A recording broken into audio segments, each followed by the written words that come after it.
put a light on. Okay. And I think everybody is, I don't think there's anybody in the waiting room. Chris Flynn, you're my co-host. So if you see anybody in the waiting room, could you please help let them in also? Sure.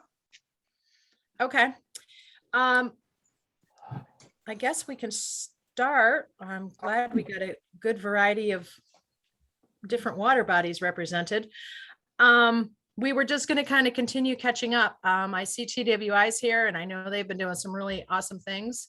I'm glad to see Andrew and Marcella because they can tell us what they've been doing with the lab. And I don't know, does anybody want to go first? Or do we want to, I think everybody knows everybody. We could do introductions if we need to, but I think.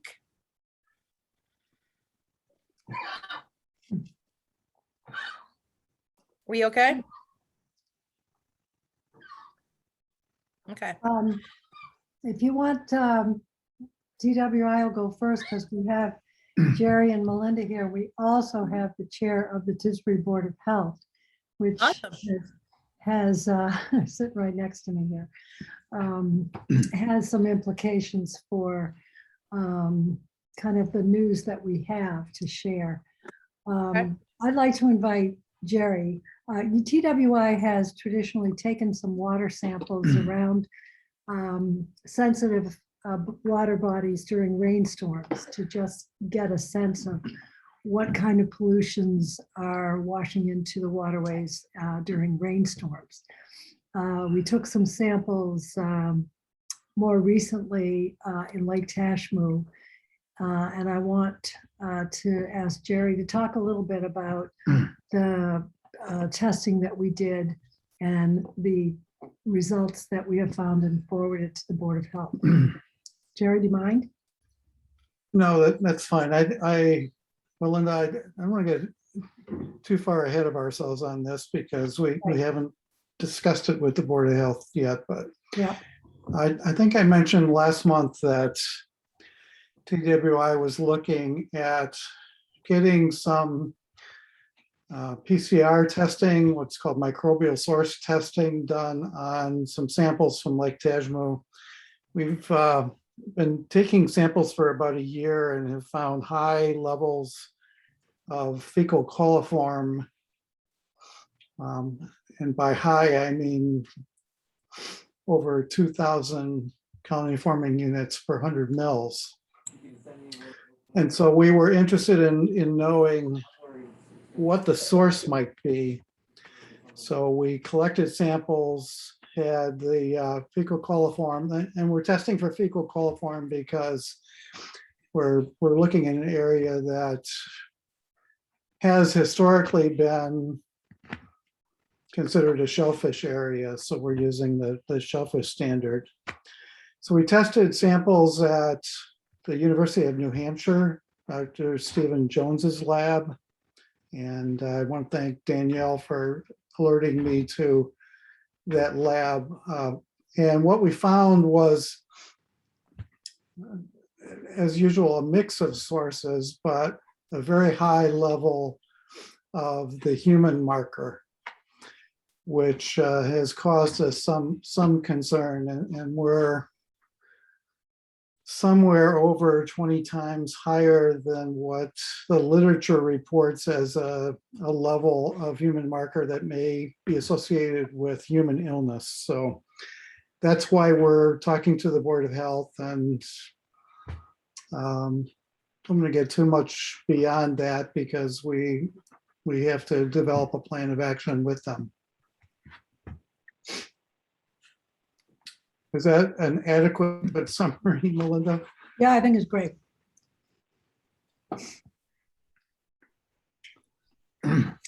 Is the implication I just- is the implication of this finding that there is some dumping of raw sewage into the water body? Well, Greg, the results that we obtained were of the level that could be associated with raw sewage. Now we're not really sure what the source is, what the origin is. So but that's roughly, speaking, the level we're talking about. The Board of Health is certainly aware of it and even participated in taking some of the samples. It is, I mean, the human source of it, of what is clearly a problem is, I mean, it failed septic systems. I mean, it's hard to know what the source is, but it's quite large. We have posted the area where we did the sampling so that people are advised to stay out of the water. We're having a Board of Health meeting on Tuesday at either 4 or 4:30, in which the New Hampshire people and Jerry Hokinson and our board will be there. It's open to, it's an open hearing. We have not seen, the spreadsheet kind of acuity that we would need to know a bit more, but it's clearly a sanitation issue, and we're clearly surprised and concerned, and we will be discussing ways to try to better understand the etiology, and which will guide us in our next steps. There will be other areas we're going to be looking at in addition to the stormwater discharge associated with this finding. And of course, we'll keep everybody informed, and we'll conduct this in a public fashion. And Jerry, when you did this testing, these were stormwater tests, right? Did you also do this kind of testing without a rain event? Sherry, we've tested the lake water outside of a rain event. Obviously, when we looked at the outfall pipe, when on a dry day, it was dry, but we still see some fecal coliform in the waters of the lake around where this discharges, but not nearly to the magnitude that we see during a rain event. Okay, because Isaiah and Will, the Chilmark and West Tisbury shellfish wardens, and I went out and we did some fecal testing, sent it to Stephen Jones' lab, and it wasn't during a rain event, and our numbers were not like, Sure. we could find a little human, we could find a little dog, but nothing really like jumped out at us. So I was wondering, I was like, maybe we should we'll just do an island-wide stormwater sample and send all those samples in, which would be quite an undertaking to try to, because there's a lot of different groups who seem to be doing this, and maybe I know it's hard getting the samples to New Hampshire, and we could look at doing a coordinated effort, but that's why I was interested, just the stormwater event versus not. Right. We don't know enough yet. I mean, I would say that we need to spend a little time pressure testing the data as well, which we haven't done. But there's a lot of groundwork, and even today we're taking a sample of an area where there still may be some activity. It's one of the areas that we sampled.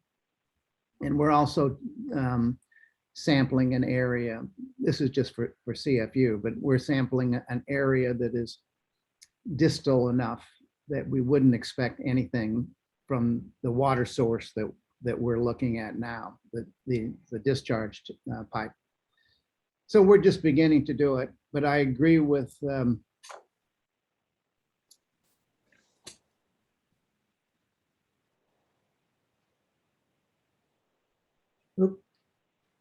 Sherry, that to the extent we have clues, that we can sample upwards for there's 12 cisterns in the system that eventually comes into detachment, that concentrates and comes into detachment. Right. The next waterfall, I'm suspecting, we have a next rainfall, I'm suspecting that we'll want to test all those to see if we can find a unique origin point for the sanitation issue.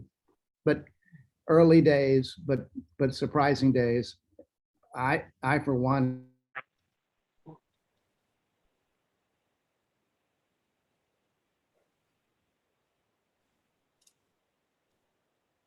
Hello? He Michael, froze. you're breaking up.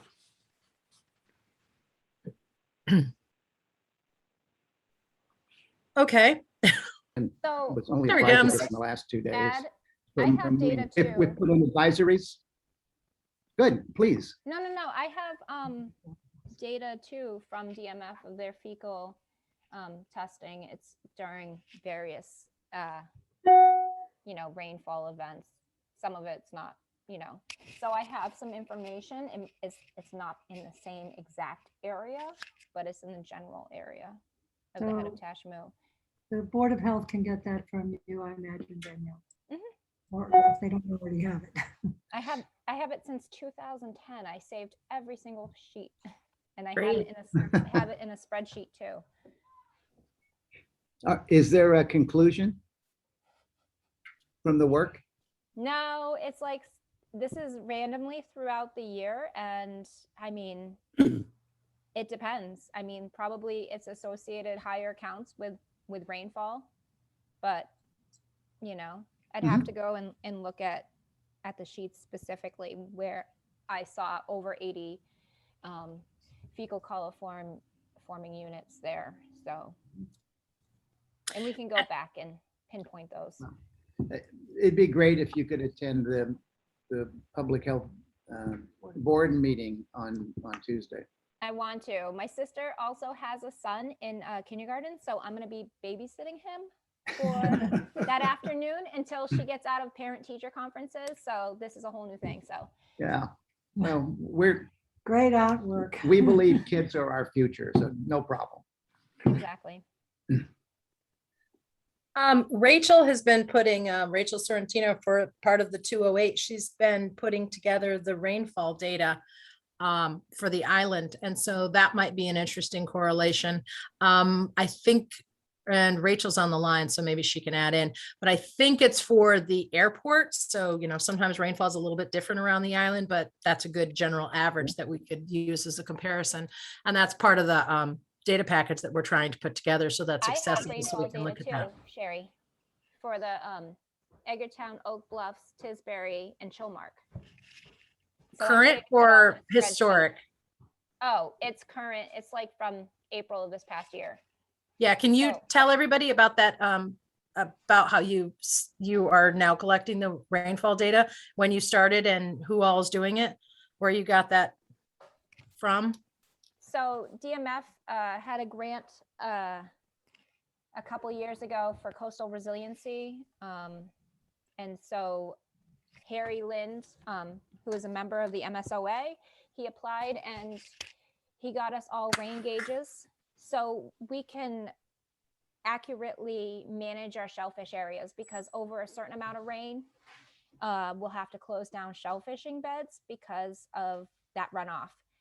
So I have access to Oak Bluffs, Chilmark, and Edgartown, as well as the one at the Tashmu Water Works building, which we installed there because we needed Wi-Fi.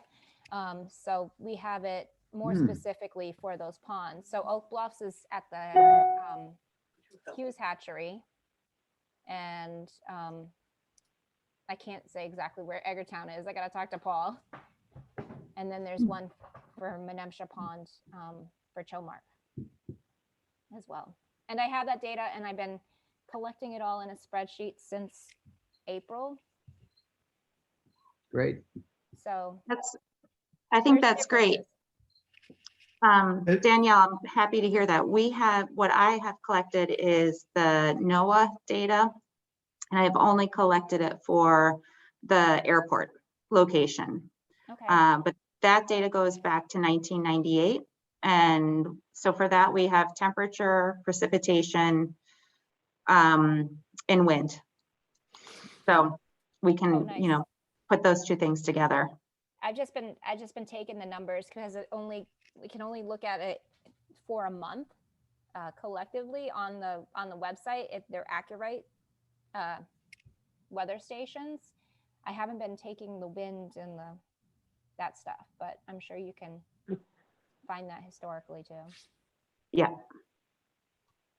It is interesting. I've noticed, Danielle, that looking at the rainfall amounts for the Tajmu site and then comparing it with the rain gauge that we have at our home over by Main Street and Weather Underground data that's reported to be Mink Meadows, you get quite a bit of difference in rainfall, even that short distance in some of the rain events. So so when you compare with the airport, it's the best we have, but not always reflective of the individual areas. That's right. I mean, there are isolated, I don't know, cells, I guess, Cloud bursts. cloud bursts.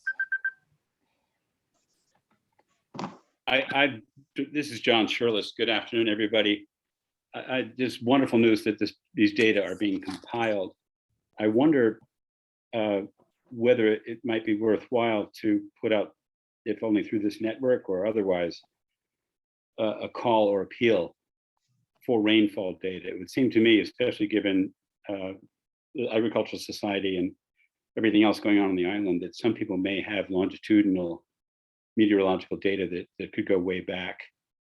As an aside, in work I do off island in the Democratic Republic of Congo, because of the absence of any funding during the Mobutu era, that country's main research entity focused on biodiversity and so on was unable to do anything along the lines of what they should have been doing. But what they did do was to maintain continuity of meteorological data. And then with the unfortunate circumstances of climate change, it emerged that it was the most valuable data set in all of Africa because they had this fine data collected every day going back for decades. So I'm sure on the island, there are people that have data and that the data are reliable. Right. Wow. I know that Mark Lovewell has collected data in Eggertown, and Bill used a lot of his data. And I think Bill Wilcox actually has a rain gauge. So that's really a great idea. Get those Yeah. all together. I'm sorry, Christine, did you say have? I was just gonna, I know that for the climate action plan, the Liz Durkee is working on a storm tide pathways project, and I believe they're also collecting some of the rain data as well. So we may, it might be an opportunity to also cross-reference that information because it overlaps. So Yeah. I just wanted to put that out there. Great. Also, it's Michael, You're muted. you muted me? No, No, you're okay. No, I no, don't. you're not muted. No, Oh, okay. Melinda said she muted me, but no luck. It's really She hard to tries. find him. But I think a couple of years ago, I was looking at a lot of Poly Hill data where they also measured Mhm. the rainfall, and they were doing it though to take, and were getting nitrate levels to look for at the acid rain contribution and things like that. Mhm. And that could be a very interesting data set if they've kept it up. But they had a lot of longitudinal data when I looked the first time. Yeah, that's the project that we have thought about doing again, is just if the rainwater can be collected, and then Andrew can test it in his lab in Aquina. He can, and then we can determine the amount of nitrogen in acid rain and just see what we're actually getting. So they did that study before, and they said they would do it again. It's just, that's one of the things we need to do is, I know you do the stormwater testing. You've got to have somebody who's ready to go out there in the middle of the storm and grab the water, or at least go collect that and then take it to the lab. Andrew, do you want to speak to what you can do there, or tell us what you've been doing this summer? I know you've been busy. Absolutely. So a lot of what we've done is just a continuation of our water quality data, sampling Squibnocket and Hampshire Pond, looking at our regular parameters. Total nitrogen has been a part of that.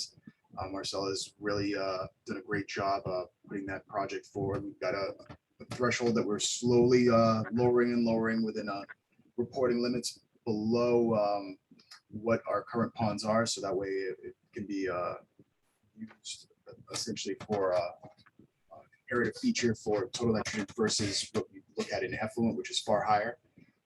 As for the possibility of testing the rainwater for total nitrogen, if you have an idea of what the baseline is, I could give you an idea as to whether or not we've got the capacity for it.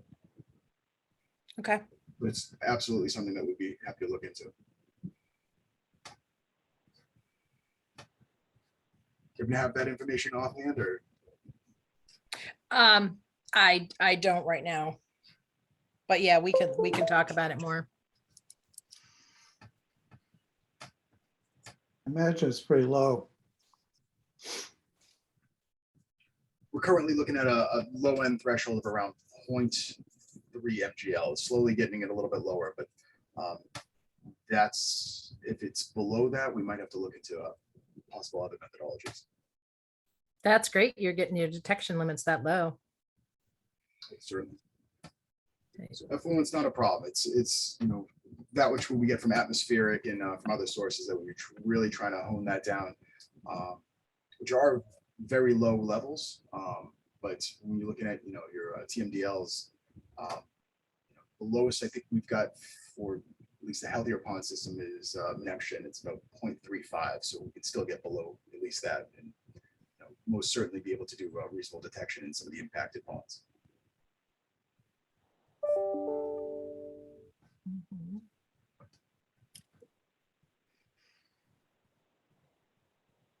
Anybody else want to go? I've got a couple things I can talk about, but I don't want to take over. Sherry, this is Becky. I was just thinking about what you were saying about stormwater and stormwater testing. Years ago, Rick Carney got me involved in a statewide stormwater sampling, or yes, stormwater sampling program, where they were looking at different culverts all over the state. And your task was to go out like literally right after a rainstorm or in the middle of a rainstorm to collect the samples to get it tested for heavy metals and nitrogen, et cetera, et cetera. That was an all volunteer endeavor at the time. Something like that on island could definitely work.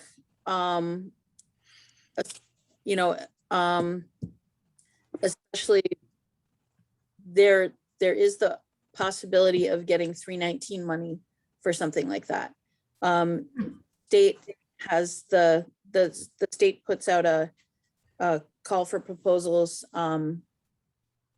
in usually around February for the competitive 319 grants. So to think about. Okay. Yeah, that's a great idea. Thank you. I'll tap you to help me write that grant.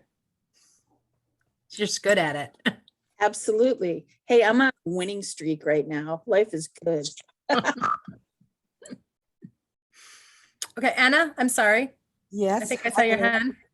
Hey, everybody. Good to see you all.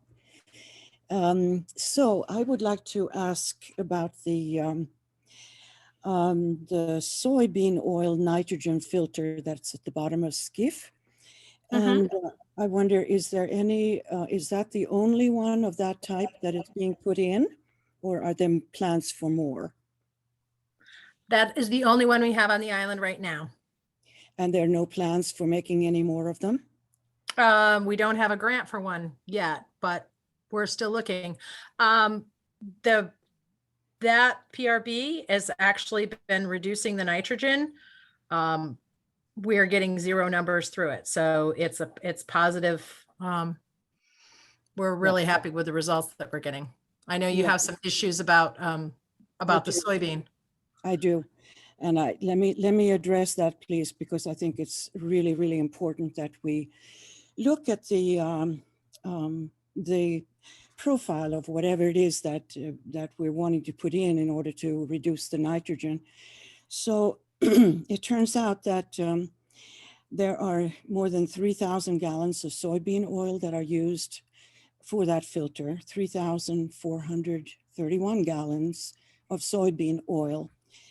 And you can produce about 66 gallons of soybean oil per acre of prime farmland.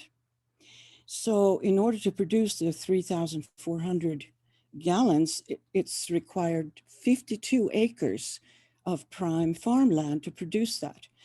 And then in order to produce the high yields that they are doing at 66 gallons an acre, they have to add 100 pounds of nitrogen per acre. So if we then take 52 acres times 100, that's more than 5,000 pounds of nitrogen for just one system. And that nitrogen, of course, does not go into Vineyard Sound or the lagoon, but it goes into Chesapeake Bay or at the end of the Mississippi, the whole Gulf there. It goes somewhere, those 100 pounds. And you know, some of it obviously gets absorbed by the soybean plants, but a lot of that would get into the aquifer.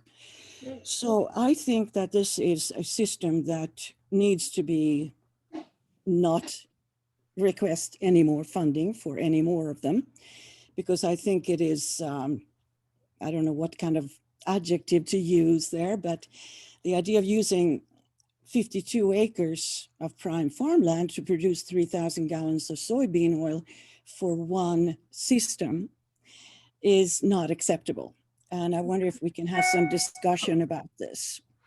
I can look into it. I don't know how many gallons of soybean oil we I do. actually used. I I do. can check. A lot of Yes. it was diluted. It was we added a lot of water to it. So I would Yes, have to look into sorry. that. And that's This- something, yeah, it's for every action we make, there's an equal reaction. And yeah, some things. So I want to we say, should Sherry, definitely look at it. I want to say, Sherry, that a quarter of the liquid that was put in was the soybean oil. And the actual amount of soybean oil was 3,400 gallons. Okay, So I'll have to check it on has- that, but That is the actual number, and I have worked that out with Emma. And of course, lots and lots of research on my part and probably Emma's part as well. So this is a fact that we have to look at. And to me, that makes this system absolutely unacceptable, even if it's good at reducing the nitrogen. And it would probably be just a matter of a few pounds of nitrogen that it would be doing. But it would be adding 5,000 pounds of nitrogen to another water system, another watershed. Yeah. We should definitely look into it. Yeah, thanks for bringing that to our attention. We will look at it. And I think what follows on this is that, you know, nobody had done the math for this. Nobody had any idea that these figures were so outrageously bad. And so I would like to have everybody just do your research, you know, before we all need to do that. I had to do my research in order to find this out. And I would encourage everybody to look at the effects of whatever the system is that is being put in. What are the downstream effects wherever they take place in the world? It doesn't matter where. Yeah, that's Okay. true. It's like even using wood chips. It's where are the trees coming from or where are the chips coming from? or No, what no, trees that's we're not a using. problem.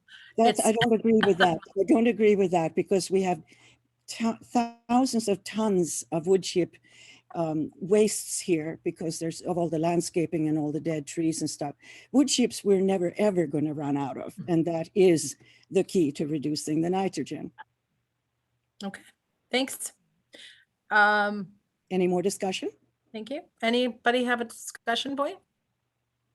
First, Anna, it's wonderful to see you after many years and to hear what you have to say. Not to say it isn't great to see everybody else too, but I'm wondering, not to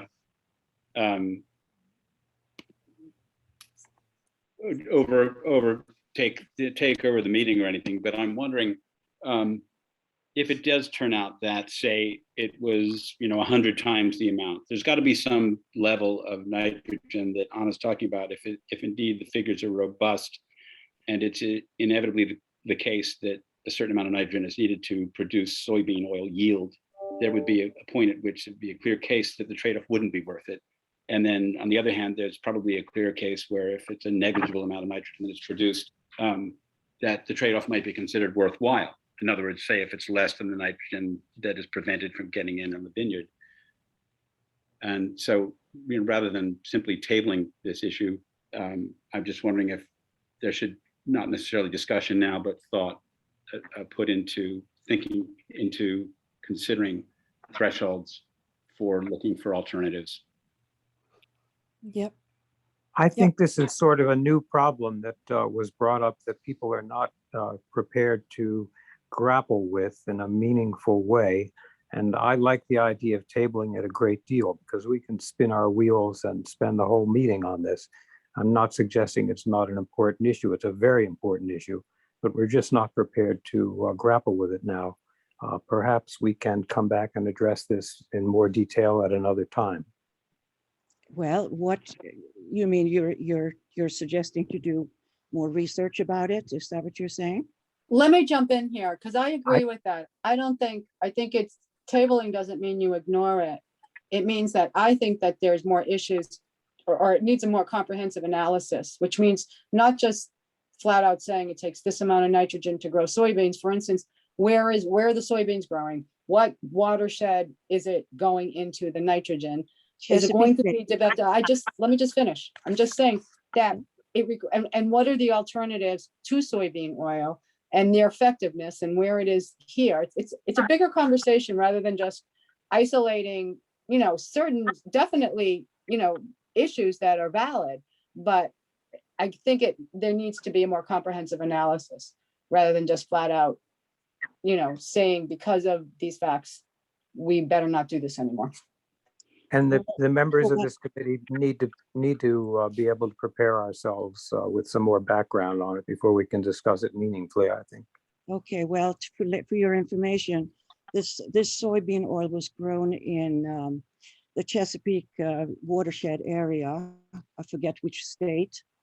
And so all that excess nitrogen is going into the Chesapeake, which of course is hideously polluting as well. And so there's a lot of information that's available. And I just want to make sure that no other system of this kind is being planned or asked for on the island. And that no, I mean, I want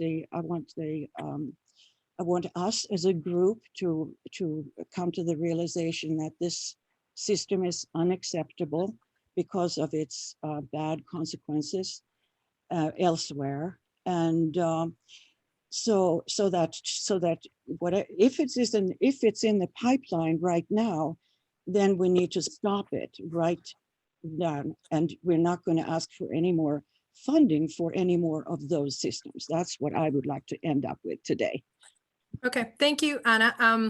Like several people have said, George, Greg and John, I mean, we need to do more independent research on our own, but thanks for bringing it to our attention. So can I have your, am I? No, I can't, and I don't know about the rest of the people present, but I can't say no right off the bat without doing more research on it. Yeah, sure. That's, but I'm just saying that if it's in the pipeline right now, please stop it, just pause it and do the research, okay? And then I want to know what's happening to this. I want to be part of this decision. Okay, thank you. Thank you. Anna, could you send a briefing document about this, just a summary of your notes to Sherry? Yeah, and so I can send it out. The data that you've compiled and the work you've put in and your citations or sources are made explicit, and then we can all see it. I have a number of different sources, and you can find out what all the information. I'll give you it to you. Great, thank you. You'll save us all a lot of homework. Thank you. Anyone else? I would make brief mention of a couple of things that are going on with a milfoil that has been claimed to be overgrowing Crystal Lake and that I have observed to be overgrowing Icehouse Pond. It's a native plant, and I read several weeks ago in the Martha's Vineyard Times that the Oak Bluffs Conservation Commission was at the point of granting approval for an environmental consulting company to treat Crystal Lake to knock down the population of Myriophyllum humuli, a native milfoil. And then I heard more recently from someone who lives near Icehouse Pond that there's a terrible overgrowth of a milfoil there. So I went and had a look at the pond and saw that it was indeed the same native milfoil. And I got a call about it from Julie Russell yesterday, who told me that the neighbors around the pond are really quite concerned about it, that it's interfering with their enjoyment of the pond, and that they're talking about doing something at that pond as well to knock down the population of it. Like what? Like what? Well, what's being proposed at Crystal Lake is to use copper to reduce oxygen levels, which would kill that plant and algae. And you would think that reducing oxygen levels would kill an awful lot of stuff that's growing in the pond. So I'm concerned about it. I've sent out requests for information to various people who were involved with ponds around the island to ask them if they ever heard of this sort of thing as responsible pond management. I haven't heard from anybody who is, but I'm just putting it out there. Has anybody heard of this sort of reducing of native milfoil populations for the improvement of your pond? Well, I would say that whatever you would add to kill the plants, of course, would increase the nitrogen in the pond, because the plants are absorbing the nitrogen. The plants are absorbing the nitrogen, right? So if you kill the plants, there'll be more nitrogen in the pond. And so, of course, everybody here knows that the reason for this is the Title V septic systems. And the newer the septic system is, the more nitrogen it releases into the groundwater. Does everybody understand that? Does everybody understand that the newer the Title V septic system is, the more nitrogen it releases into the groundwater? Yes, we Yes, do. yeah. Does anyone have any, to answer Greg's question, have they worked with the milfoil removal before? I've seen large scale milfoil removal in places close to Worcester. And a lot of times what groups will do is they'll go out with excuse me, kind of a finer version of like a seine net, and Yeah. then they will manually collect. That's good. I have to say I'm dead set against adding copper to a system, Yeah, because good. you're going to kill everything. Good. Good. I'm glad you said that. I wonder if the milfoil you're talking about, Danielle, is an exotic milfoil, or are you talking about removing native milfoil? Does it matter? The stuff that I've seen happen has been the invasive. If native milfoil is a major problem, then the same technique would work out if folks want to go that route.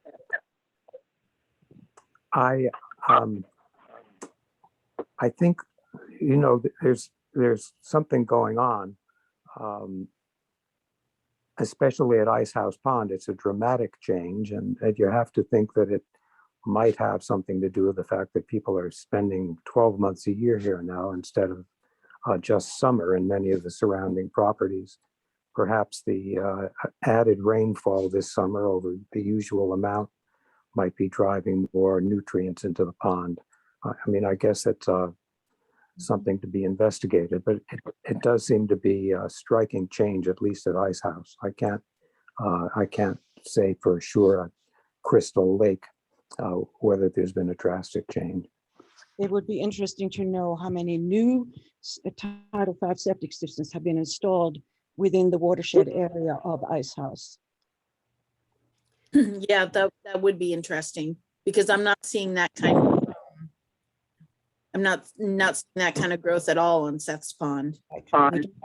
We don't need to worry about the old septic systems. They don't release hardly any nitrogen at all because of the biomat liner that they have developed over the years. It's the new Title V septic systems that are the most serious polluting culprits. I'd like to speak to this issue as the only person in the Alliance who's actually been at Old House Pond, which is now popularly known as an enormous number of other ponds as Ice House Pond. And my roots there go back to 1963. There is no question.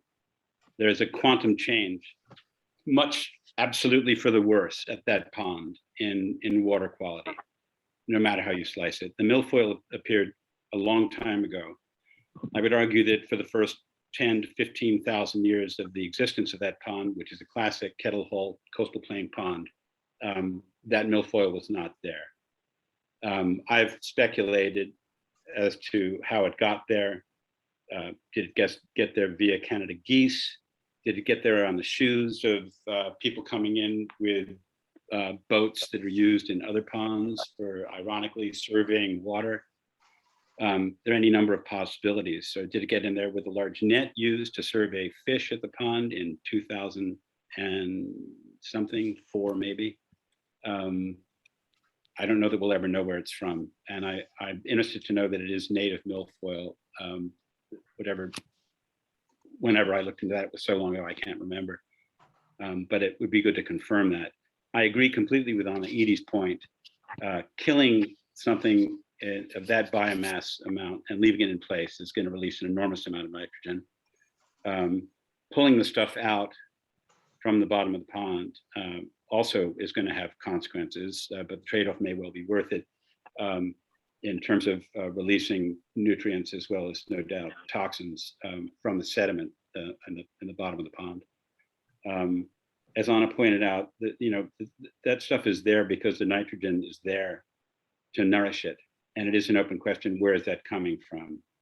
I'd like to point out that when the property contiguous to my family's was transformed into the land bank's holding, not only was no consideration given at the time, nor was anything even mentioned in the management plan for the reserve to do with the fact that the Lambert's Cove Inn and Focus are very nearby, and they both use, particularly the inn, an enormous amount of water, have an enormous effect on their septic systems. Last I knew, the Lambert's Cove Inn usage was above the level at which it was appropriate according to the town of West Tisbury.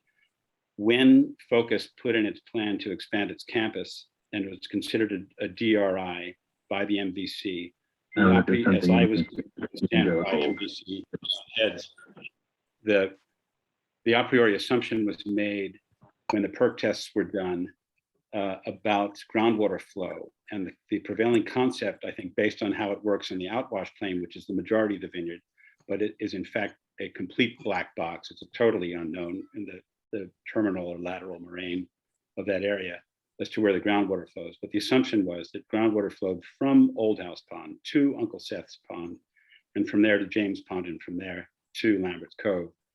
Nobody actually knows where it goes. And so the Title V system that was put in, very large scale one for Focus, was done without any test to see whether it might in fact be getting into the pond. Years ago, I discovered a seep. I brought it to the attention of North America's leading expert on coastal plain pond trough vegetation, as well as some leading limnologists, and they were in agreement that there was no question that this was a seep that contained a large level of nutrients. It was coming from the property that's now owned by the Martha's Vineyard Land Bank. There's no question that the origin of that, any nutrients in that seep, if indeed the seep is still flowing, obviously those nutrients do not come from the land bank property. They come from somewhere else, but we don't know where. And I brought that to the attention of the land bank. I don't think any attempt has been made to determine it. It would be nice if a larger scale effort than what it has been so far could be brought to bear to assess the sources of nutrient loading in that area.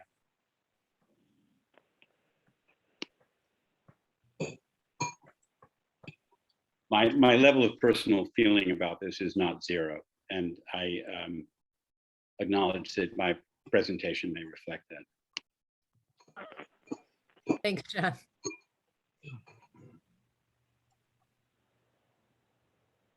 Someone have a comment? We all have a personal interest in this. We all live here. We all live on our planet. We have to stop messing up our planet, period. And I think by now we know that wood chips does the trick. So let's just put in wood chip systems wherever possible as an adjunct, right in between this, the septic tank. Nothing wrong with a septic tank. Between the septic tank and the leaching field, that's where it needs to go. And there are many iterations of the wood chip filter that have developed over the years. The one that's going in around Tashmoo in impressive numbers is definitely working, and it's based on wood chips. And we need to have wood chip systems in whatever iteration that it's working to be put in. Never mind what the DEP says, because they are wrong. They are the ones that are forcing us to put in Title V septic systems. Let's not ever forget that. They are forcing us on a daily basis. They're forcing us to put in Title V septic systems. Just think about that for a moment. Well, I will do the work to discover what the nature of the septic systems are around the pond. But they're all the same. No, they do include some experimental or alternative systems that were put in, and the people who did that were really heroic in their efforts, given the difficulty that they had getting information and getting it done. But the glaring, as somebody who spent years studying elephants in Africa, I don't want to talk about the elephant in the room, but the glaring omission, the lacunae in this situation are these enormous entities, the Lambert's Cove Inn and Focus, with respect to their contributions of nutrients to groundwater. It's definitely going somewhere. I think the contributions of the houses around the pond and the variance in use of those doesn't explain the changes there. Also, as an ecological factor, there's no question that the higher temperatures have played a role in this. You know, the higher, especially higher nighttime temperatures. That's right. John, are you suggesting that the Lambert's Cove Inn and Focus have recently increased the intensity of their use over the past 2 years or 1 year or 3 years? No, I'm not. I'm stating that it is the case that their enormous contribution of nutrients to groundwater has never been assessed, and that no determination of which I am aware has ever been made or attempted to see where the impact of their groundwater contribution goes. I mean, in the case of the inn, it may well be that it all goes into the drainage system that includes Black Brook and so on. But I can't, as I attempted to indicate earlier, isn't really safe to speak a priori about where groundwater goes in that kind of geomorphological circumstance.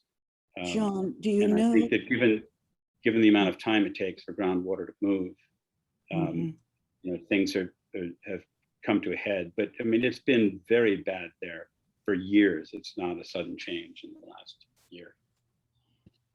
With John, respect to the milfoil as an indicator. John, do you happen to know if the Focus Place and the Lambert's Cove Inn have alternative systems that reduce the nitrogen?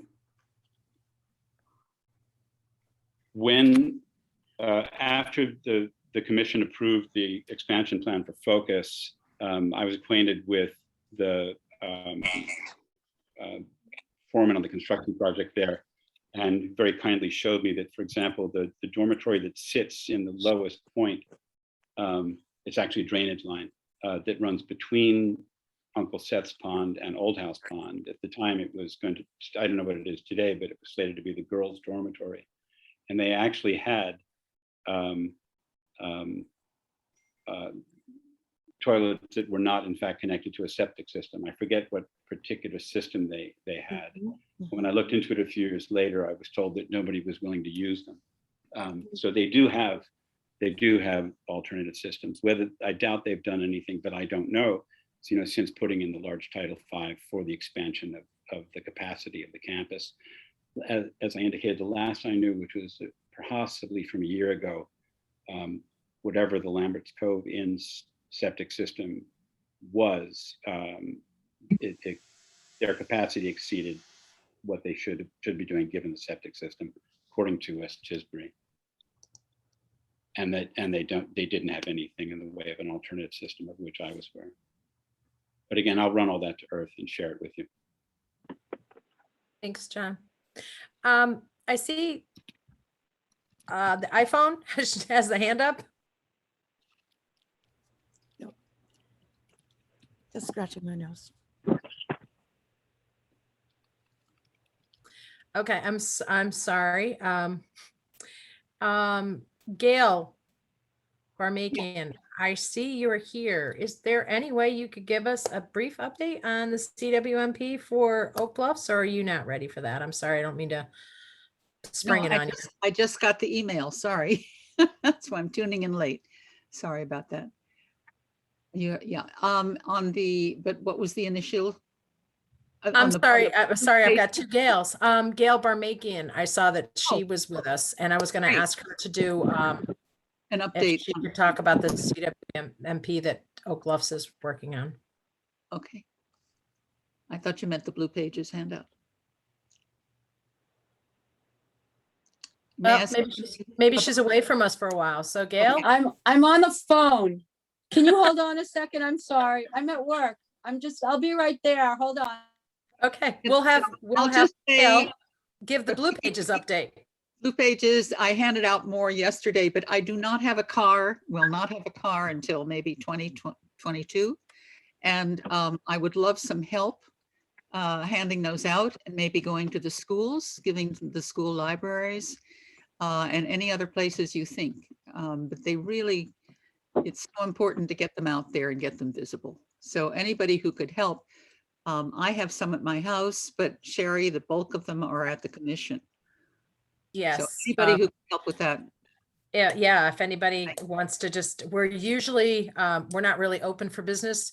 But if you got in touch with me and told me you wanted to come and pick some up, I can do it. We did a pretty good push with Ginny Jones, and she wanted some at House at West Tisbury Town Hall and West Tisbury Library. So we got those out there, but if anyone wants to pick some up, there's somebody there at all times. I could leave a box. Yeah. And I did the bookstore in Vineyard Haven. But I will try and contact her again to see if she. Gail, if you can give me a list of places you'd like them put, I can put that list out to Water Alliance, and then maybe people can start picking them up and just dropping them off. Can you tell me, can you say what are you handing out? I'm so sorry. The Blue Pages. Ah. Yeah, I'm trying to get help handing those out. Yeah. Towns. Certainly Town Hall. Yeah. Oh God. And it can be in like a private store or a private place too, correct? As long as you get the permission, from the owner, for sure. Yeah. Yeah, Chronix has let me put some in at Chronix, and those went right away. Great. I'm wondering if we can get something in Reliable, but certainly town hall, but with COVID, people are not doing anything. Is there a way that maybe, and I may have missed this conversation, that a bunch is delivered to the commission and maybe I can take a bunch and do it? Yeah. Is that I okay? I have most of the stockpiles at the commission. So yeah, definitely. You just let me know and I can have the boxes ready for you. Okay, and then you're talking like what? Do you still have them? Are they still available? Yes, we did a reprint. I was wondering if they're several still years ago. available in Brazilian Portuguese. That was one of the things I meant to talk about again today, is that we could get another ED grant to get it out in Portuguese. The printer would love to, he's in Washington State and he's dying for business. So he's like, anytime you want to go, it's just the cost of printing has gotten outrageous. Because the paper prices went up, and I'm sure COVID made it even worse for him. So I'll have to get another for the next meeting. I'll have a kind of a quote together. And do we have any idea how many copies we would want made? Could we repeat what we did before? Sure. Okay. And I think that was 5,000, right? Mm-hmm. Yeah. Yeah, I'll look at that. It's a larger community now on the island. It is. So I don't think they'd go to waste. And I'm sure Elio would let us put them in all of his places of business. Definitely, definitely. And I've been handing them out to Uber drivers if I have to get a ride. They get a tip of a Blue Pages. But, we talk and chat when we're riding, and we're talking about plants in Brazil. So I said, well, and one of the drivers said the next war is going to be about water, not oil. Yeah. So that was very insightful, and I think he's right on. Yeah, definitely. Yeah. So that awareness to spread and help would be very important. Great. Yeah. Anna. We're making, do we have you back? Are you on? You do. Oh, yes. Can you talk to us about the CWMP? Well, the draft plan, the draft plan is on our website, and it's on the wastewater website, and it's probably the same that it has been. And it really talks about the expansion of the plant itself, as well as how Oak Bluffs is going to deal with the nitrogen going into the watersheds that are compromised, and only through wastewater, not through other things, but the wastewater. So it's a variety of non-sewering alternatives and some sewering alternatives. But the draft plan is on the website. The challenge right now is the money part of it, which goes hand in hand with what people want or don't want in terms of the draft plan and the suggested solutions. I know that Mike Loberg said that Tisbury is not going to deal with its issues with soaring at all, and it's going to be, alternatives. I don't know if that's possible for Oak Bluffs, but I wish at this point in time that maybe it could be, because the price of this is enormous. And so we're trying to find ways actually to cut it down and tweak it before we make it public, which hopefully will be in the next maybe 3 or 4 weeks. So is that enough for a summary, or if anybody has questions? Yes, thank you. We haven't met in a while, and I just want to let people be aware of what's going on and that it is in process. What occurs to me, and I got to tell you, and this is just what I always say, is that, there's no such thing as smart growth. And it's too bad that when we talk about, any type of development, even if it's needed development, that there's always an environmental consequence. And this is proof of the cost of that consequence. So, I believe in all conservation efforts before we start trying to do a fix because there's no getting around it. Anytime you cut down a tree, there's always an effect. You dig a hole in the ground and put something in it that doesn't belong there, there's an effect and the cost to remove it. Anyway, that's all I got to say. So please, Gail, Great, thank you. what's the ballpark cost of what you're talking about? Gail? I can't even give a number. All I can tell you is it's more than $1 million. It's sort of something that I can't, come out publicly, but it's one of the bigger projects in the history of the town. Gail, And so- this is Christine Flynn from the MVC. I wanted to know, has there been any discussion of earmarking some of the short-term rental tax revenue to earmark it for water quality initiatives, whether it's IA systems or even sewering, but just other improvements that can be made to improve the health of our coastal ponds? My understanding with municipal finance, you can't earmark short-term rental funds once they become part of your budget because it affects the tax rate. So no. The short answer is no, we cannot earmark funds. We can try and incorporate it in a budget and touch all revenues, but we can't earmark short-term rentals. As on another point, people say, well, why can't we get into the water trust? In order to get into the water trust, the Cape Cod Water Trust, I think that's what the name is, we need a CWMP because we don't qualify to get into it until we have a comparable plan to what is required in that, the water trust, whatever legislation. So we can't even do it if we want to until we get this wastewater management plan approved by DEP.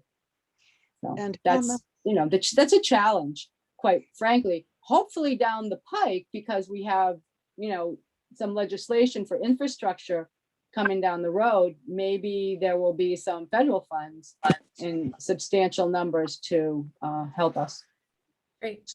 So I have again, seen that Mr. Toole has joined us. Richard, do you have anything to add? Our Yes, hello, chairman. everybody. I apologize for not being here, but there's just so much going on in my life. No, I haven't listened to the conversation, so I don't know. I attended a very interesting and long Board of Health meeting between Oak Bluffs and Vineyard Haven, where they discussed the new regs for the Lagoon Pond watershed. And it was very, very interesting, very, very well thought out. So there's that. And then for all of you who might be concerned, we're still trying to figure out how to stop the plastic fields at the high school. good. And what can we, that has to do with water quality also, of course. Absolutely.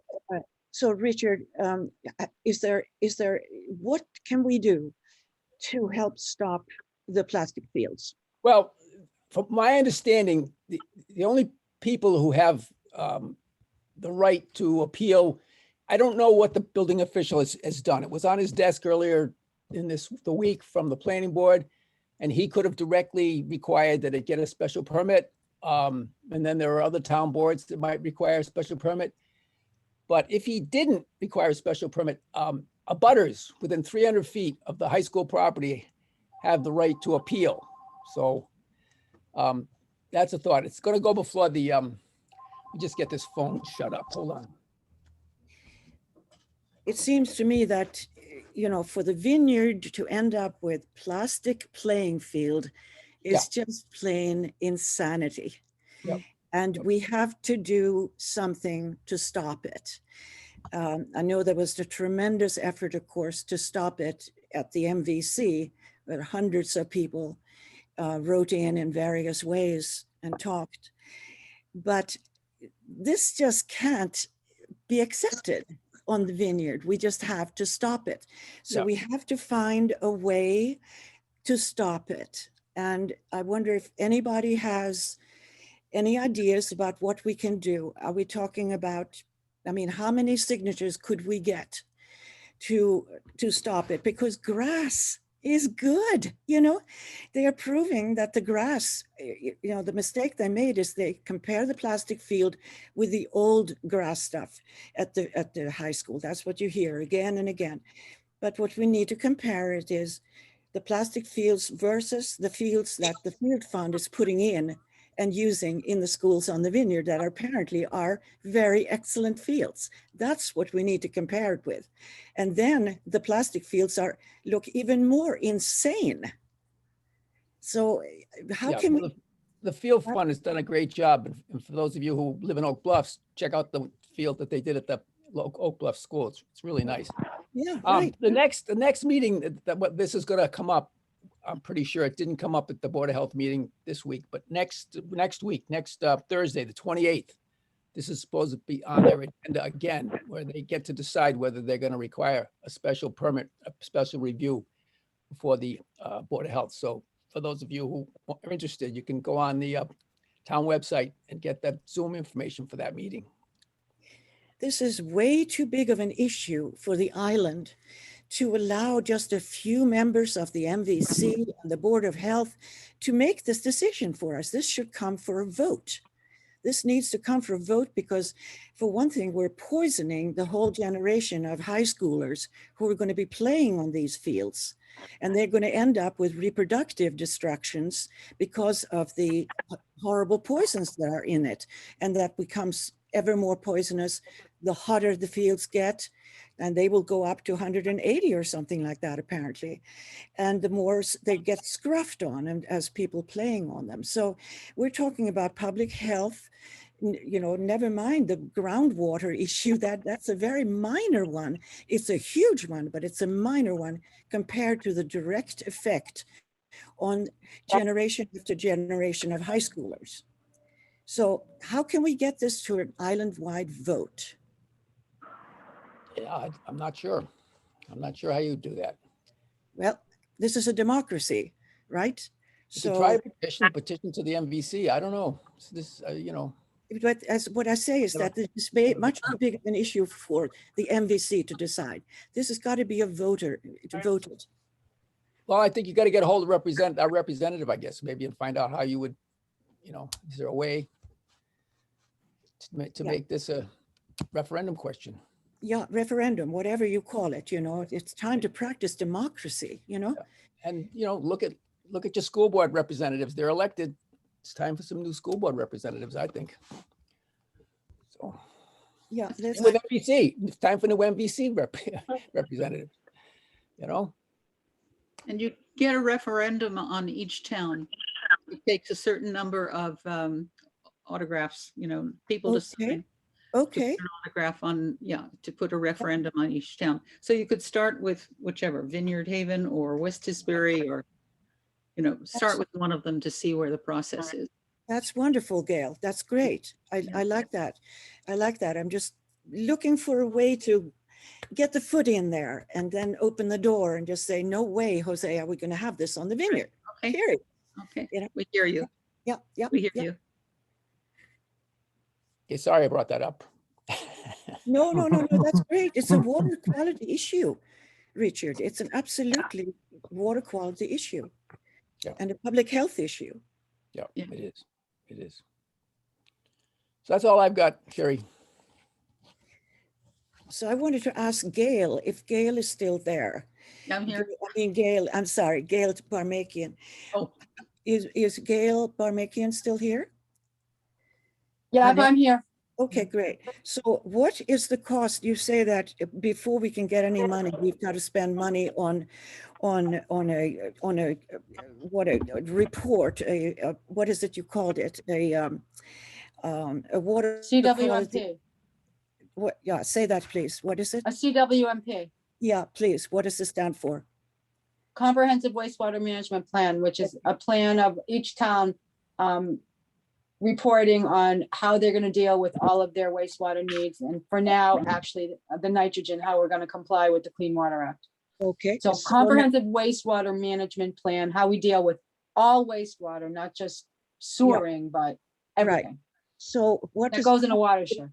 How much would a plan like that cost, Gail? Oh, we're doing it now. It's not the plan. It's the fact that we need to get it done and have DEP approve it to enter the water trust. That's all. Right. I mean, it's going to cost money, correct? Yeah, but we're paying for it now. We have the money for that. And how much money? Oh, I don't know. I don't know. I don't know how much it's gonna cost. Not a big issue, I don't think, because let me just see. I would say probably hundreds of thousands of dollars. Probably, I don't, 200 to 300,000. Yeah, Maybe, yeah. I'm throwing that really wildly out there, but it's maybe something like that. But it has been appropriated and the town is incrementally paying for it, so. Yeah, and Yeah. yeah, it's It's a long process because it's a regulatory process, as you know, a regulatory process with DEP is arduous and time consuming but it's necessary. I want to repeat what I've said before, and I've said it many times, is that the bad actor here is DEP. They are the ones who are forcing us to pollute our own drinking water and our own ponds. We have to look at this issue. They are the crooks. They are the ones that we have to stop. Their regulations are totally insane. They are destroying our groundwater, right? Sherry, if I could just jump in for a quick second while Gail Barmakian's on the call. I think it is important that we recognize that there's a lot of inroads that are being made from a public policy perspective with DEP. And, I do think, to Anna's point, it is an issue, but I do think the towns are actively working to address these issues, but also putting pressure to bear on DEP. And I wanted to know from Gail or anyone else, what other means that we could do publicly to really influence those public policy changes that are needed to help our communities. We work wonderfully with DEP for our needs anyway. And it's usually a one-on-one because each town or each area of the state has somebody that they can go to, like a one-on-one to help them navigate the system. It's long and arduous just because any government process is long and arduous. I don't think it's any problem with DEP per se, other than when you deal with regulations that apply statewide, they rarely are tailored to fit our needs. So, I didn't mean to criticize DEP in this process, other than it is a regulatory process, which usually does take time, but they cooperate. As for the Title V issue that Anna's talking about, it's the reality, and she's absolutely correct. And I remember having a conversation maybe 6 or 7 years ago with somebody that worked there, pretty high up, and they didn't deny it. They only said, go to the legislature and change it. It's really tough. Gail, thank you for that. I really appreciate the perspective because it's helpful. And it's a good reminder for us that, regulatory processes and public policy changes take a great deal of time, but thank you for your perspective. I appreciate it. I will say the person that we deal with, it's wonderful. And I think with any regulatory agency, if you can personalize yourself with, one person, they're usually very helpful and will streamline the process as much as they can, but there's so much they can do. So thanks. Does anybody feel any inclination to do something about stopping them from requiring Title V septic systems? I mean, I don't think that's something the Water Alliance can do, or the members of the design. It would be community. This is the alliance that got together to protect our water, right? So we are the vehicle. We are the ones that gotten together and said we're going to protect our water.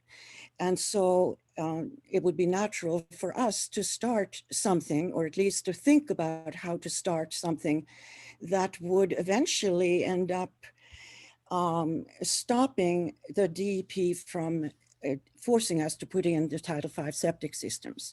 because that is criminal what they're doing. I mean, they are poisoning our water. I We, mean, how Anna, can we- we've discussed this many times. Yes, And we would like to get past discussion.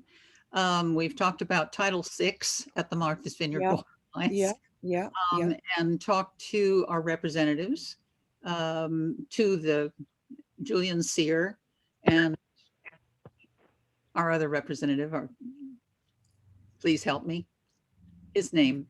Yeah. Dylan Fernandez. Thank Fernandez. you, Dylan Dylan, Fernandez, who came to the Alliance meetings. And again, we talk about process, but I agree that there must be some way for this body of intelligent people to start something, a process. And Sherry, maybe you know what that first step is. I think the advances in the innovative alternatives will really help. Once those are more widely acceptable and their prices come down, I think we could really change it to everyone is required to have an IA system rather than a Title V. Yeah. DEP has been really behind that, you know, the use of IA systems, and they've been very helpful with the testings of the systems. Okay, good. Right. So That's I think Title V probably will just kind of, I'm hoping, fade away, and because the IA systems. Town of Tisbury has a regulation in effect right now that if you have to upgrade your system, I don't know if Michael's here, he would definitely Right. confirm. But if you upgrade, or if you build new, or if you expand, or if you have a failed system, you must put in an IA system in the town of Tisbury now. So, you know, that's a huge start. It's all the towns do that. And then the more IA systems that go in the ground, the cheaper the units will be, because they'll be more mass produced. So I'm hoping Title V just kind of fades into the sunset eventually, but especially here, with towns making the ordinances like Tisbury did. So that was Michael Loberg's initiative, you know, that he did. Does each town have to do this separately? That was the Board of Health in the town of Tisbury. Michael, Melinda, are you still here? That was a big push, and Michael was very much behind that one. Right, right. But I'm just wondering, you know, I'm in West Tisbury, what could I do? I don't know the specifics. Christina, you're nodding, or Christine, in terms of process. I'll let Michael speak. Michael, I could just speak to it. Great. You mentioned several things we're trying to do, but the point you have to stress is that we're on the way to something, I think, that's salutary. But in the last 5 years since the MEP came out, we approved new Title V systems, the old ones, that actually added a 10% to the estimated load of nitrogen we needed to remove from the Tisbury's 2 watersheds. Yeah. So basically, it used to be 11,000 pounds annually we had to remove to hit the TMDL, but now it's 12,100 pounds. So you can't get you can't laud us too much, but what was said is true. We're stopping that. We're in terms of what drove it was new IA systems in the watershed, new construction in the watershed. And the bad thing is that the people who put that nitrogen in the ground walked off without any sense of ownership of it. Mm. And so now we're saying, if you're putting nitrogen in the ground, you have to take some financial ownership of that nitrogen. Mm. There's 2 other areas that we don't quite know what to do about, but I think we do. And that is a way to ameliorate the nitrogen that's there now, which has been our charge all along. And one of those is at the time of failure, when you have to update it and pay some money just to maintain sanitation of your system, that you also at that same time do something in regards to the nitrogen that's there too, and own that. And if we do that, probably in 20 years, we would have greatly reduce the amount of nitrogen that's going into our groundwater. The same thing is true with at change of control. It's a decision that someone's made to sell their property. If they make that decision, there should be an opportunity there to also upgrade the septic system. But we're still working on it. I think we'll hold one more public hearing and get input before we vote. But we are getting our hands around the problem, I can say that. And the technology that we have is remarkable. I'll say one thing about the CWMP because it kind of irritates me. The deal is Mass DEP in our documentation and tasking, they acknowledge that if you can remove 40% of the nitrogen, if a septic system can remove 40% of the nitrogen, it's the only tool you need. And to give you an example, that they modeled it kinetically, but to understand it, just imagine that out of the 2 ponds, Tisbury had to remove 32% of the controllable nitrogen. Now you say to yourself, if the septic system contributes, the lowest number you'll ever hear is 80% of the controllable nitrogen. So you say to yourself, if it's 80% of the controllable nitrogen, and you only have to remove 32%, how effective does a new IA system have to be? And the number you get is that 40.442 times 80 is 30%, right? You could, I'll say it again. If you multiply the extraction of, let's say, if you have to get 32% removed and septic contributes 80%, then if you remove 42% of septic, you will have removed 30% of controllable nitrogen. I mean, that's pretty straightforward. And so in reality, since we remove, the nitro system removes, and others like it, remove, let's say 90% of the nitrogen, you realize that we have to retrofit a relatively small number of systems to meet the 11,000 or 12,100 now pounds of nitrogen we need to remove. There is about a rough number is that there's 1,800 Title V septic systems in our 2 watersheds. If you retrofitted, say, 600 of them, because of the efficiency of removal, you would have removed the 12,000 pounds you need to remove. Each system removes about 25 pounds of nitrogen from the watershed. Anyway. Michael, can I ask you, what is the cost for either a retrofit or a new IA system? I'm not on that side of things, but I would say in general, in general, a retrofit, if you have a working Title V system, that's an asset, right? And it'd be a shame to tear it up. So if it's working, it would be somewhere between 15 and 25,000 to retrofit it. And it really depends on just how much landscaping you want to do at the end. Can I also ask you, I know the Board of Health regs have been in effect for how many years now? 3 or the ones 4? The ones that are peculiar to us, Yes. probably 4 years.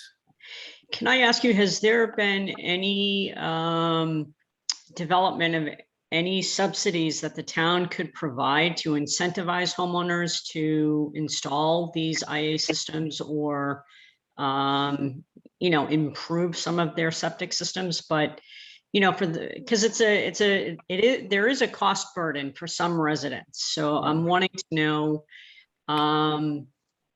are there other incentive programs that the town, maybe you could let us, if there's anything that we should be aware of in terms of helping people to take advantage of the IA systems? And to think that I almost got out of this meeting unscathed, right? But I will answer those questions. And I acknowledge the wisdom in the thing. What's basically happened with our regs is that mostly for economic reasons, which you hinted at, most people put in the sand filters, which rather than removing 90%, probably remove somewhere in the 30s. And they weren't, the cost to remove a pound of nitrogen was kind of high, and we didn't push it too hard. Now, and the thing that is, I was going to say is a shame, is that some grant money we can't give access to because we don't have a CWMP. But as I tried to say to you, the denitrification is totally uncoupled from sewering. The tool is much more, it's as powerful in that both the new septic systems and sewering remove about 95% of the nitrogen. And so it's much more economical to put the plant on your property than it is to haul the septage all over the place. But because we don't have a CWMP, which in fact we may need for development, but we don't need for denitrification. Correct. Everybody want to nod on that?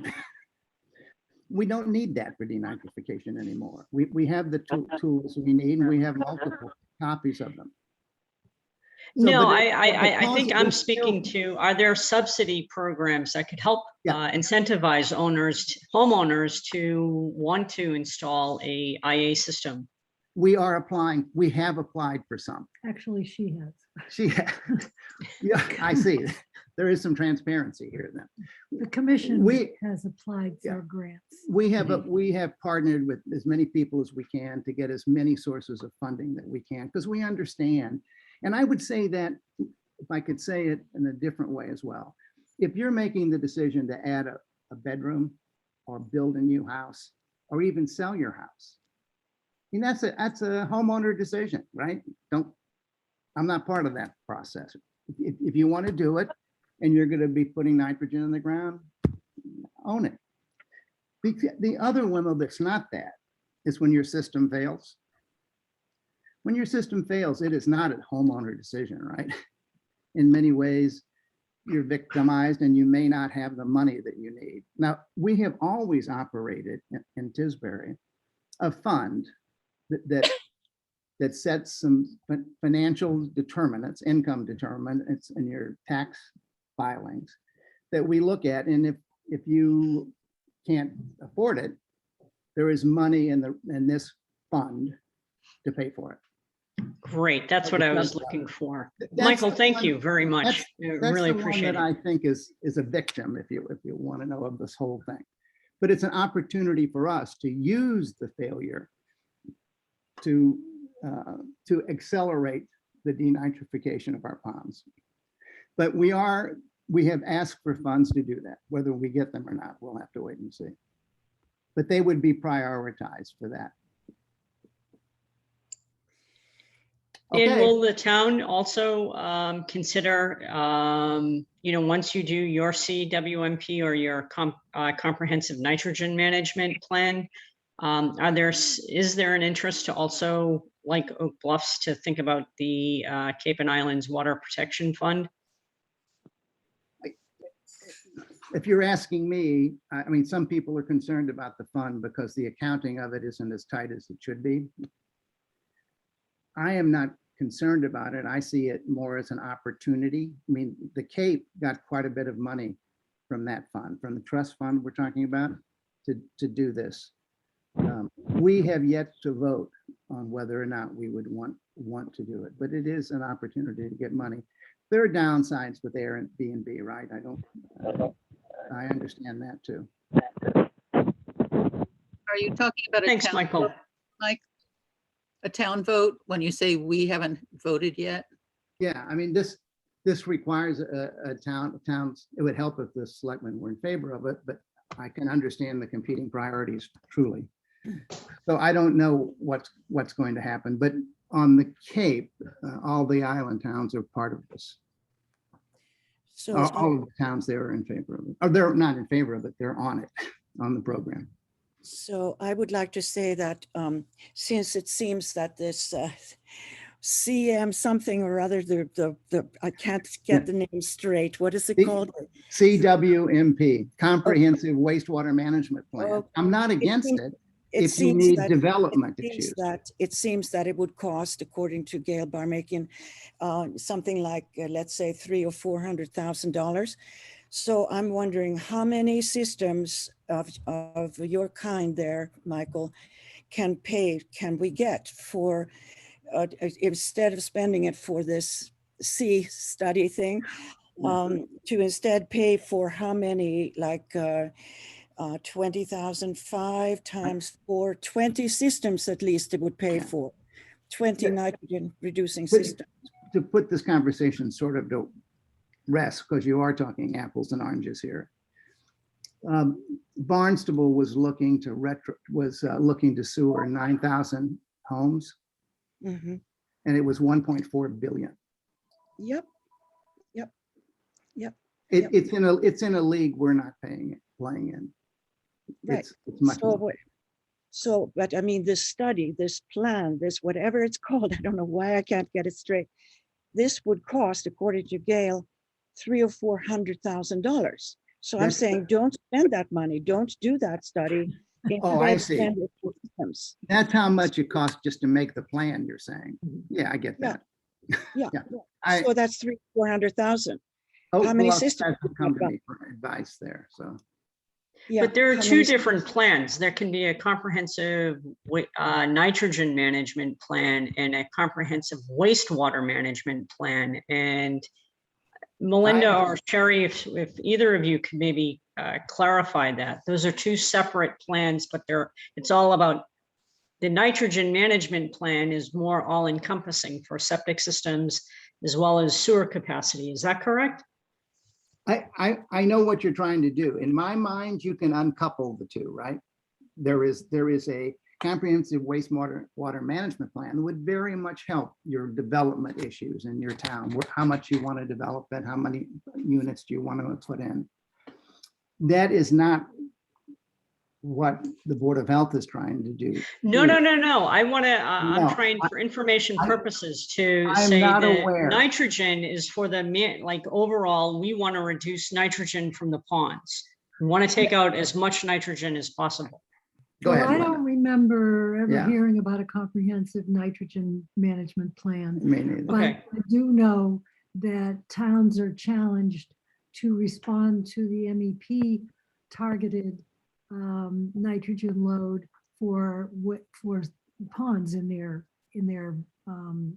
town or shared with another town. So you can develop a targeted plan for a body of water by collaborating with whoever else is in the watershed and develop a plan to reduce the nitrogen.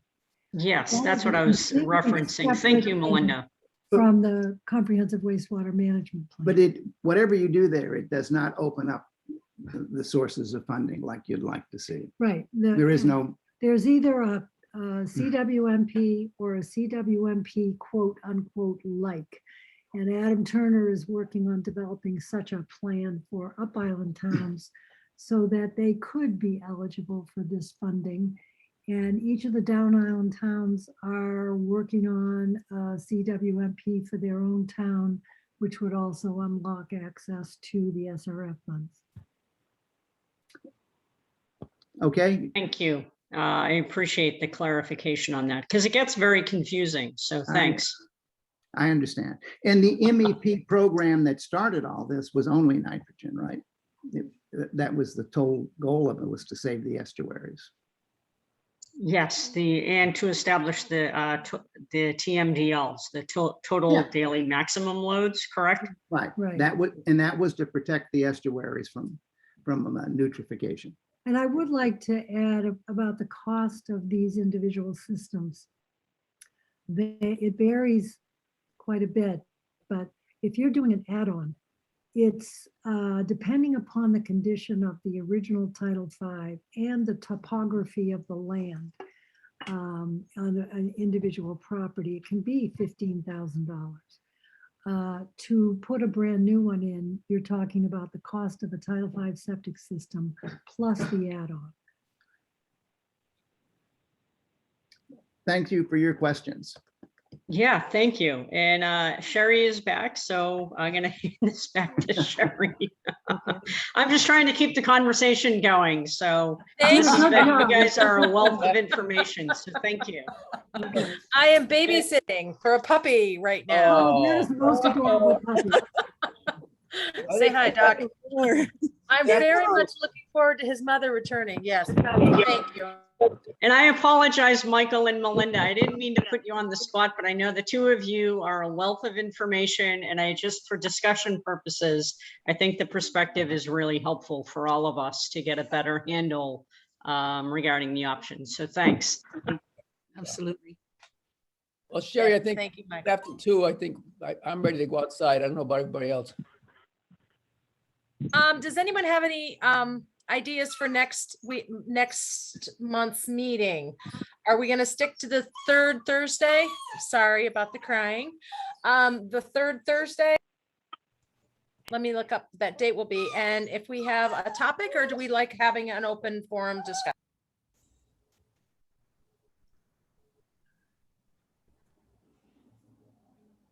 Combination, I would say. Topic I would like plus open forum. topic and a round table when you do a checkup, a check-in for upgrades. That's helpful too, and as well as the topic. I'm hoping that we have this topic, see what the update will be. Okay, November 18th is the third Thursday. That's the week before Thanksgiving. Is that a good day? Yeah. Okay. It's the cutest puppy. Yeah, I believe that.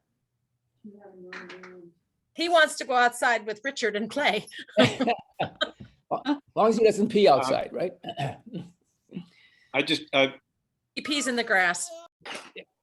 these are incredibly useful meetings and conversations. I just wanted to say that my inner 9-year-old, having been put to rest by catharting himself, I would be grateful if next month, if anyone can give advice to me to share with those around Old House Pond, Ice House Pond, Manaquayak, about how to go about determining, for example, the source of nitrogen, to do it at a larger scale. Years ago, Bill Wilcox and I had talked about getting money to bring in the likes of Rich Horney, the eco-hydrologist from Woods Hole, thinking that we could make it a lot more palatable to everybody by having it as a survey of Old House, Uncle Seth's, and James to see what was going on eco-hydrologically and so on, and with respect to everybody's systems. So I think if there was some broader approach, it would increase the odds that we would get cooperation from everybody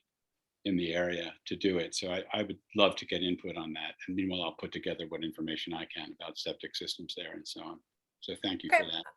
I would love, that's fantastic.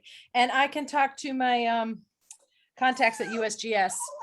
We have tried to put together, just a groundwater survey for the whole island, but maybe I can get something going a little bit more, or I can ask them about that too.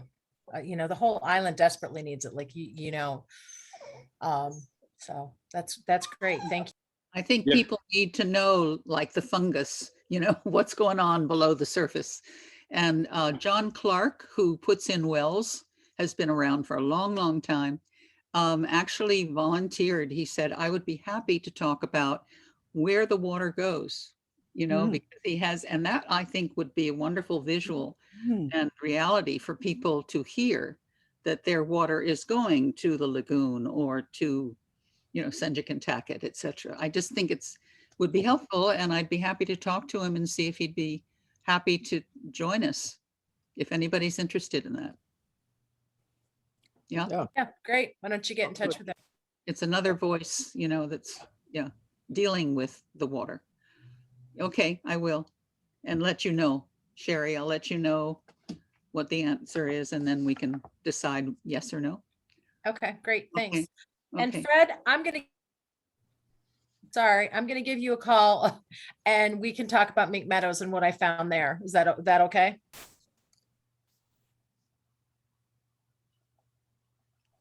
You there? He's there. I think you're muted, Fred.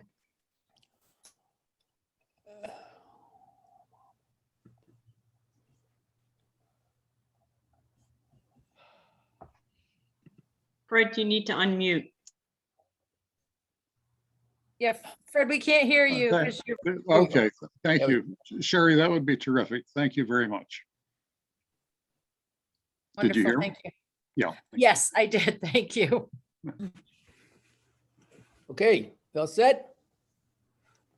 Thank you Great. much. It was good to see everybody. Get out and enjoy this crazy weather. Climate change ain't so bad after all. Yeah, sometimes.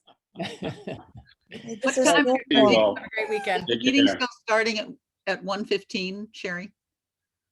1:15. Is it starting at 1:15 on November? We the started at 12:30. Oh, very So, 30. yeah, 12:30? changed it a little bit. Thank you. Okay. Okay, thanks, Sherry. Well, see you all. Yep, bye-bye. Bye all. Bye, everybody. Bye. Thank you, Sherry. Thank you, Sherry.